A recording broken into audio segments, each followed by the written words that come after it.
Bonjour à tous. La taxe carbone. Je pense qu'il est temps de dire la vérité sur ce sujet.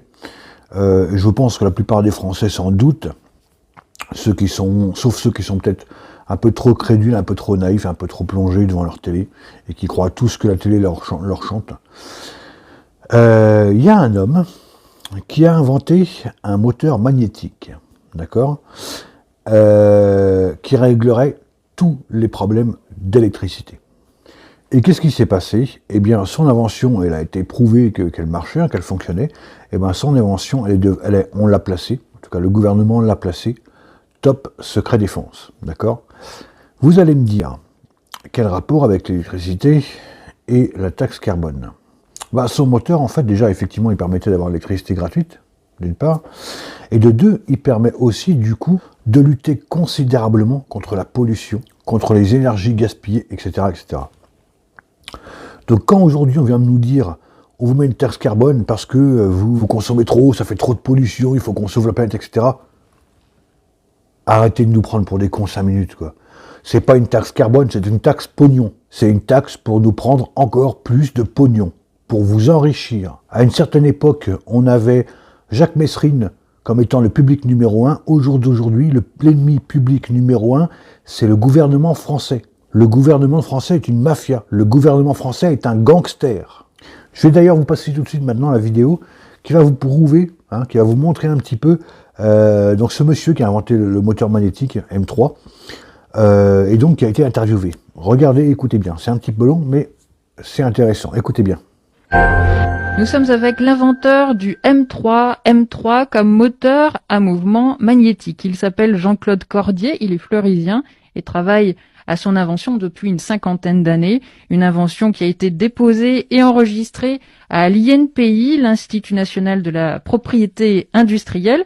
C'était en juillet dernier. C'est un aboutissement, le début d'un grand projet, sauf que, Jean-Claude Cordier, votre invention a été classée top secret défense. Expliquez-nous. C'est-à-dire que j'ai du mal à expliquer puisque ça n'est pas conforme à la réalité. C'est-à-dire qu'en principe, quand on dépose un brevet, c'est fait pour avoir une certaine sécurité, l'État vous protège, etc. Tandis que là, moi, je suis passé par... j'ai eu tous les papiers concernant la recevabilité de ce brevet et tout. Et en temps normal, il faudrait 2 mois, quoi, où on vous dit, maintenant vous pouvez divulguer votre invention, la vendre ou faire ce que vous voulez. Et moi, au lieu de ça, j'ai eu quelqu'un qui m'a téléphoné du ministère de la Défense ou bien de l'INPI, je sais pas, et qui m'a dit, en donnant en référence le numéro d'enregistrement de mon invention qui avait été déposée, pour vraiment me faire voir qu'il était au courant de tout, quoi, et qu'il a dit, M. Cordier, je viens vous annoncer que votre invention a été classée top secret défense. Alors, je vous conseille d'en assurer sa sécurité. Alors, j'avais pas eu le temps de lui dire, mais monsieur, je vous remercie, ou ceci, cela, top, ça a été terminé. Bon. Alors, question bizarre, moi, je me suis dit, qu'est-ce que c'est cette connerie et tout. Alors, je me suis dit, la meilleure des choses à faire, c'est d'écrire au directeur et de lui demander ce que ça signifie. Pourquoi classer mon invention top secret défense? Parce que j'ai pas fait une bombe atomique, j'ai fait un moteur. Bon. Et pour lui demander qu'il m'explique exactement qu'est-ce qu'il y avait comme problème.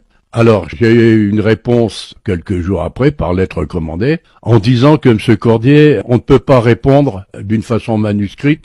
Si vous voulez avoir des réponses, vous tapez le code. Alors, ils m'ont donné un code pour Internet et tout ça, alors qu'ils savent très bien que je n'ai pas Internet, déjà d'une part, et qu'on a communiqué pendant plusieurs années ensemble sur différents brevets, parce que je n'en ai pas déposé qu'un, que tout marchait très bien, qu'on m'envoyait du courrier et tout, et subitement, sur les milliers de personnes qui allaient à une pays, il n'y a plus personne capable d'écrire.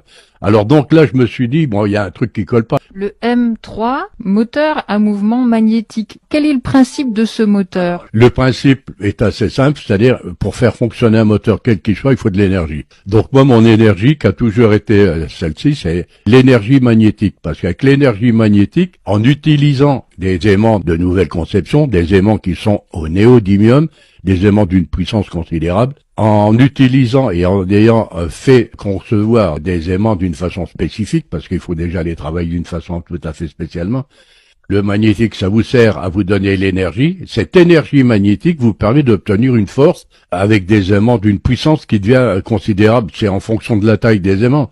Hein, si vous avez des aimants, par exemple, de 10 cm de diamètre dans les mains, vous ne pourrez pas les tenir. C'est impossible. Donc, en se servant de cette force, j'ai réussi à générer et à créer un mouvement qui est entretenu par l'énergie magnétique qui, elle s'épuise pas. Hein. Mon moteur, vous le prenez, moi je vous fais, avec la taille, disons, d'un groupe électrogène qui aurait la taille d'un super congélateur, un coffre de congélation. Bon, j'arrive à vous faire à peu près 20 kilowatts avec ce coffre. Ce coffre, vous le mettez chez vous dans un pavillon, un appartement, vous avez l'énergie gratuite pour le restant de vos jours. Donc quand le gouvernement nous dit, avec vos voitures, vous polluez, donc il y a des taxes sur le carburant, il y a la taxe carbone, l'électricité augmente parce qu'on n'a plus d'électricité, etc., alors qu'on a un type qui leur pond un moteur pour lutter contre tout ça, et que ce moteur-là, on le met top classé secret défense. Pourquoi on le met secret défense? Parce que ça rapporte rien, son moteur. Effectivement, son moteur, ça ferait de l'énergie à tout le monde, mais de l'énergie gratuite. L'énergie gratuite, ça rapporte pas de sous à l'État, ça rapporte pas d'argent. Et eux, l'État, il est comme Jacques Messrine. Pognon, pognon, pognon, il tire le pognon. Enfin, il tire, non, il vole le pognon. Puisque quand on entend justement notre gouvernement nous dire qu'il faut faire tout pour la planète, pour la conserver, pour limiter les énergies, etc., etc., et quand on leur pond un moteur qui ne demande rien, qui ne pompe rien, qui ne fait aucune pollution, etc., et qui n'en veulent pas, même qui vont me classer secret défense, arrêtez de nous prendre pour des cons 5 minutes. Vous en avez rien à foutre de la planète. Vous en avez rien à foutre de la pollution. Vous en avez rien à foutre de l'électricité. La seule chose qui vous intéresse, c'est du pognon. Parce que vous êtes des voleurs, parce que vous êtes une mafia, vous êtes des gangsters. Point à la ligne, la vérité elle est là. Point à la ligne, vous êtes des gangsters. L'ennemi public numéro 1 en France aujourd'hui, c'est le gouvernement. Point.